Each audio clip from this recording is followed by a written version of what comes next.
mempunyai banyak manfaat. Salah satu manfaat telur untuk manusia adalah sebagai sumber protein hewani. Telur dapat dijadikan berbagai varian makanan.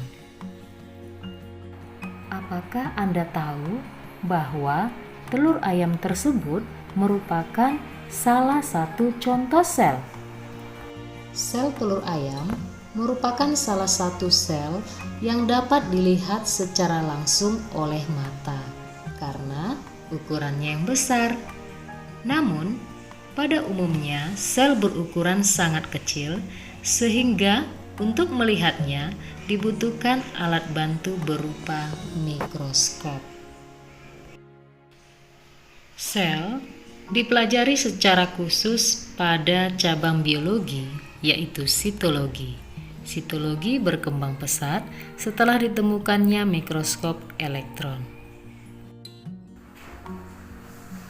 Struktur sel tersusun atas bagian-bagian sel. Bagian-bagian sel ini tidak dapat dilihat secara langsung oleh mata ataupun mikroskop cahaya. Jadi, untuk melihatnya dibutuhkan mikroskop elektron. Lantas, bagaimanakah struktur sel hewan dan sel tumbuhan? Apakah terdapat perbedaan antara struktur sel hewan dan tumbuhan? Untuk menjawab pertanyaan-pertanyaan tersebut, yuk cari tahu di sini. Hai, ketemu lagi masih bersama dengan saya, Junita Heni Hutagalung. Hari ini kita akan membahas pelajaran kelas 11 yaitu mengenai sel. Pertama sekali yang akan kita bahas yaitu penemuan sel dan teori tentang sel. Sel pertama kali ditemukan oleh seorang ilmuwan dari Inggris bernama Robert Hooke pada tahun 1665. Saat itu, Hooke mengamati sel gabus dari dinding sel tumbuhan yang sudah mati dengan menggunakan mikroskop sederhana. Ia melihat adanya ruangan kecil kosong yang kemudian menamakannya dengan sel atau dalam bahasa Latin disebut selula atau kamar kecil.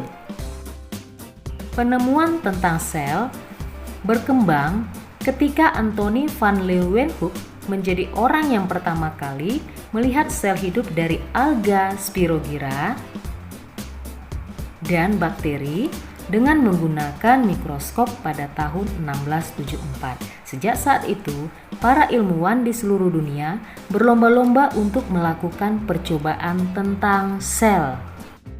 Penemu sel lainnya bisa kita lihat sebagai berikut. Yang pertama, Robert Brown pada tahun 1831 mendeskripsikan bahwa dalam sel terdapat nukleus.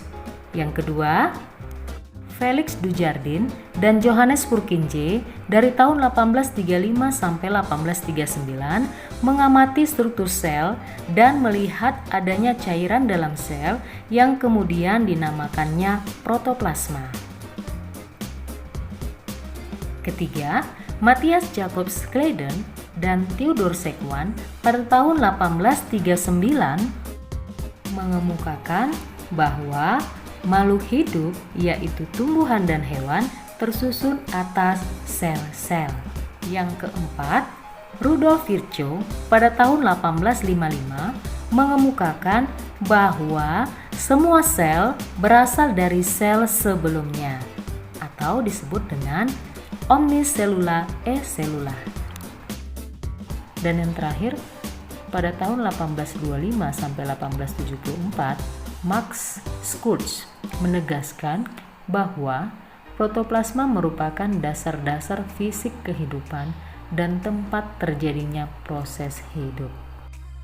Dari penemuan-penemuan sel tersebut, maka kita dapat menyimpulkan prinsip dasar pada teori sel yaitu 1.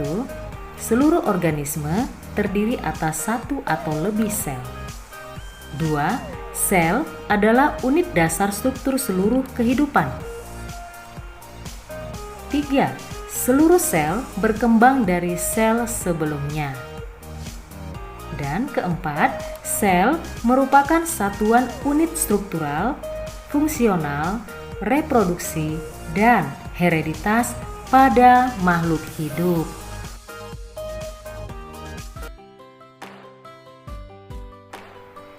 Berdasarkan keberadaan membran inti, maka sel makhluk hidup dibedakan menjadi dua jenis. Pertama, prokariotik, merupakan jenis sel yang inti selnya belum memiliki membran inti atau karioteka. Umumnya, sel jenis ini dimiliki oleh makhluk hidup tingkat rendah seperti bakteri, alga biru. Kedua, eukariotik, merupakan jenis sel yang sudah memiliki membran inti atau karioteka pada inti selnya. Umumnya dimiliki oleh makhluk hidup tingkat tinggi seperti hewan avertebrata, hewan vertebrata, sel tumbuhan berbiji, tumbuhan paku, dan lumut. Setelah membahas begitu banyak sel, sekarang kita melihat apakah ada perbedaan antara sel hewan dengan sel tumbuhan. Sebelumnya, perhatikan dulu gambar berikut. Ini adalah gambar sel tumbuhan. Sedangkan ini adalah gambar sel hewan. Kalau kita perhatikan kedua gambar tadi, kira-kira ada nggak ya perbedaan antara struktur sel hewan dan tumbuhan? Nah, pasti ada dong. Yuk kita lihat. Perbedaan antara sel hewan dan sel tumbuhan adalah sebagai berikut. 1.